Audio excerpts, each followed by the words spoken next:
the call. I forgot to record now. Sure. So there's sort of three what am I doing? Share screen.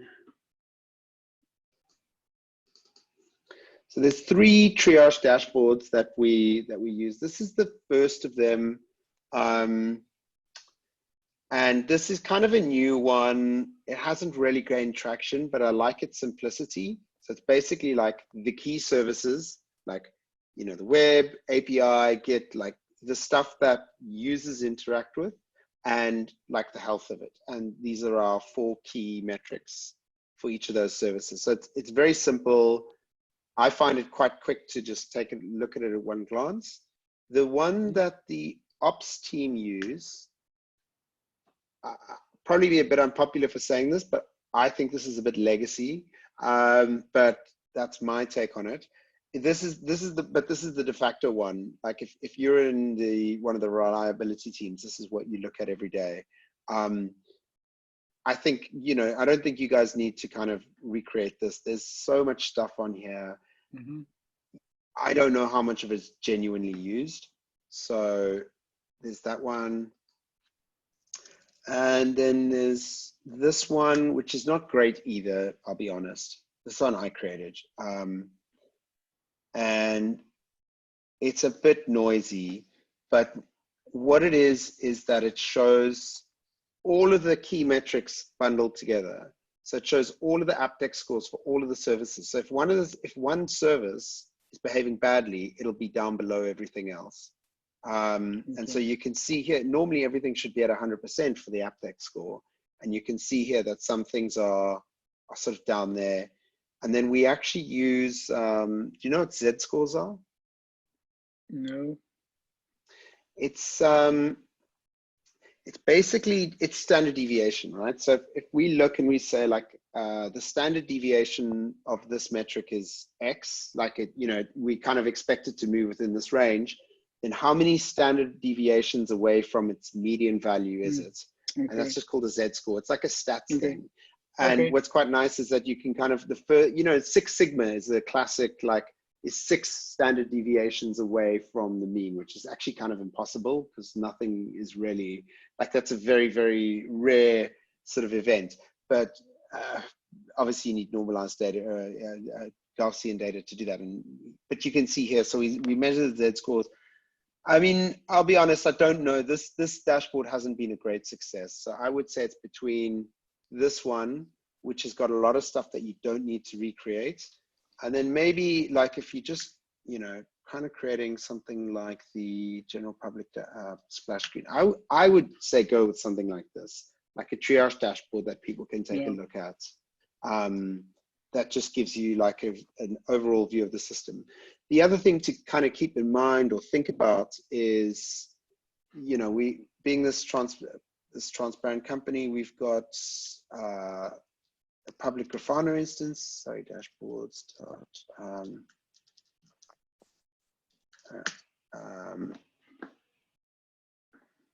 And the screen that we open up on here is this, which, like, I'm not a big fan of this one either because, you know, like Giddily, customers don't really need to know what's going on in Giddily. It doesn't affect them directly. They should, you know, we should be telling them about the things that affect them. So this is the official public splash screen at the moment.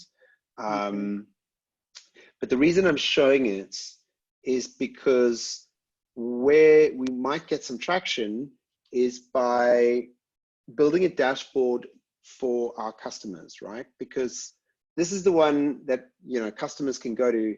It's not very helpful.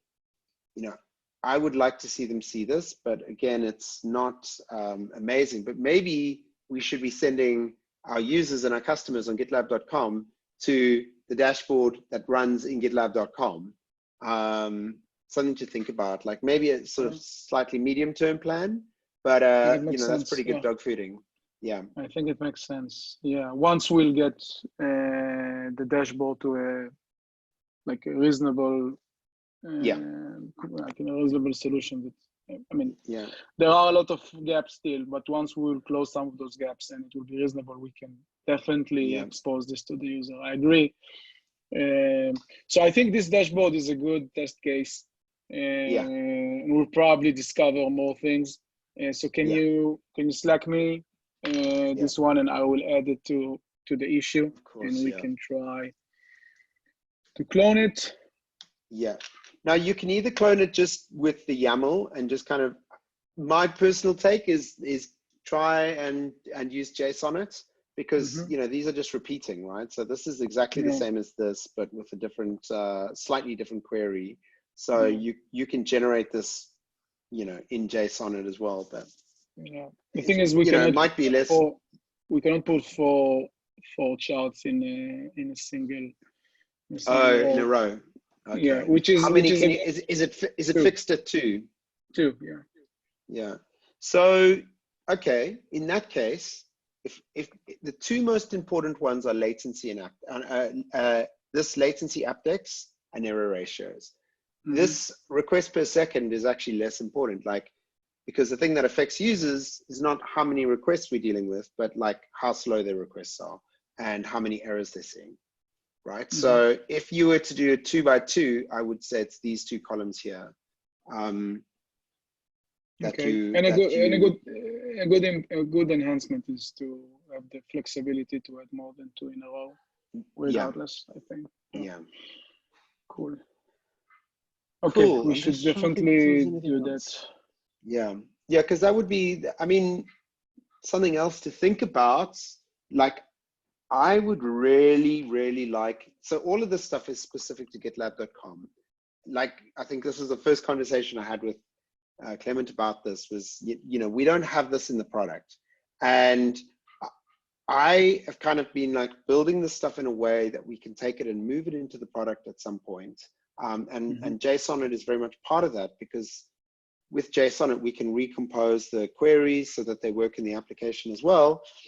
And so something to just think about or put in your head and let it lie there is, can we take these dashboards and ship them by default with the product so that administrator, I suppose that's a different team. You guys aren't really thinking about that, but it should be with your dashboards, right? We should be using the dashboards that you guys have built for the self-help, whatever, you know, the self-monitoring project.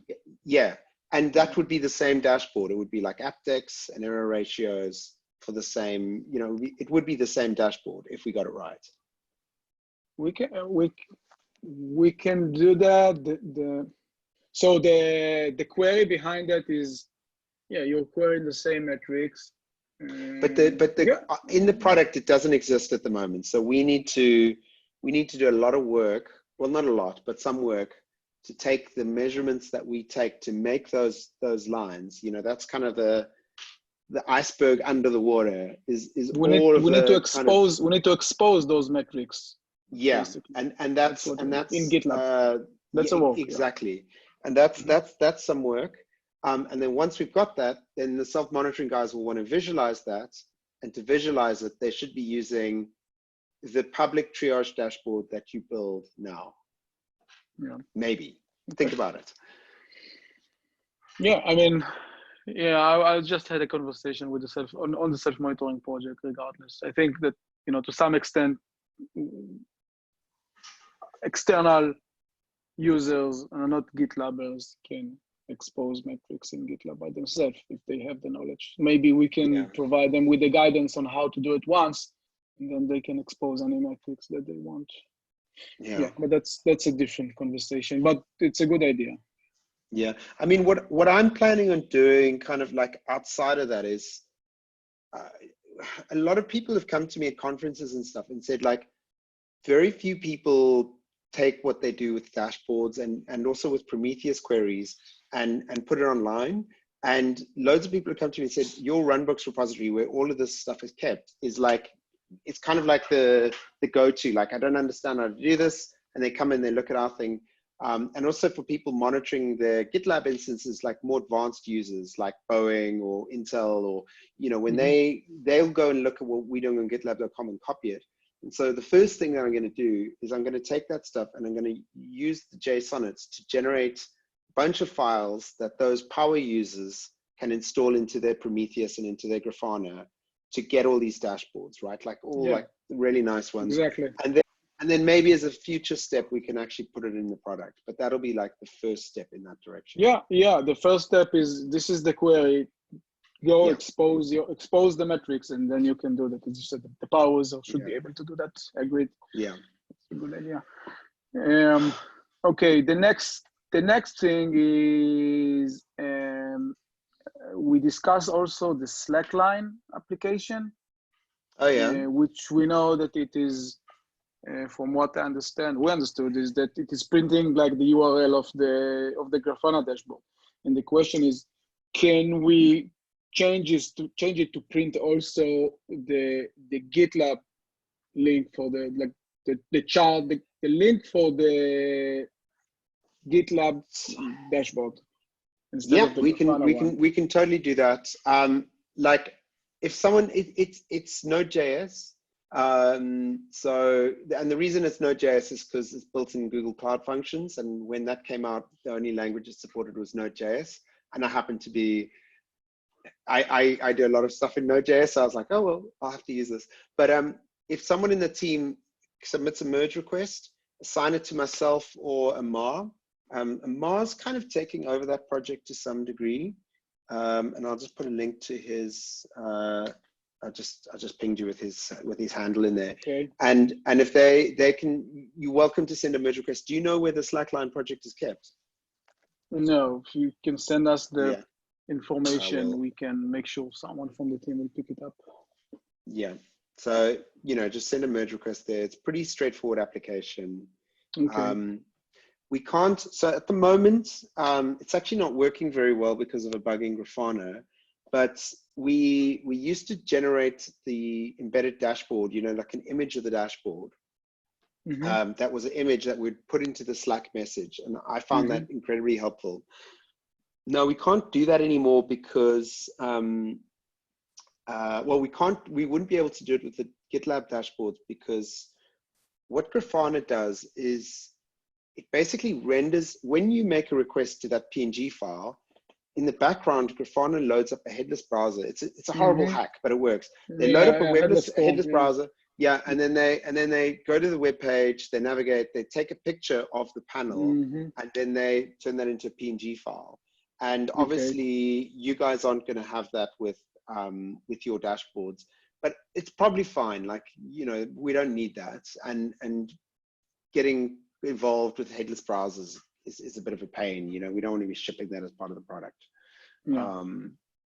So yeah. Okay, so I think for now, just the link. Yeah. That it'll be very self-explanatory. There's basically a thing like add extra information, and it adds a thread, and you can just add something in there super easily. Okay. Clement, if you're with us, I will open an issue for that and assign it for the next milestone, so someone can do that. And if someone can pick it up even this week or next week. Yeah, I think since it's in JavaScript, happy to get a front-end person to work on it. But yeah, seems doable. Yeah, cool. There is a second way that we can do it by just sending, by configuring the alert with some links. But let's see if they if they struggle with that approach, then there's another way. So if they say like, hey, this really isn't working, then come back to me and I can explain a different way, but it's a little bit more intricate. But it should be trivial to add it in there. Cool, great. Thanks.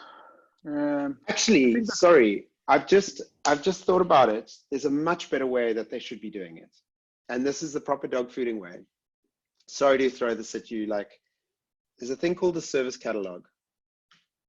And I will send you a link to it. It's quite a lot of stuff in there. But basically, this is like a Rosetta Stone, like in the same way that, the product people use stages.yaml. And it's got like all the stages and all the people and all the engineering managers and everything in that file.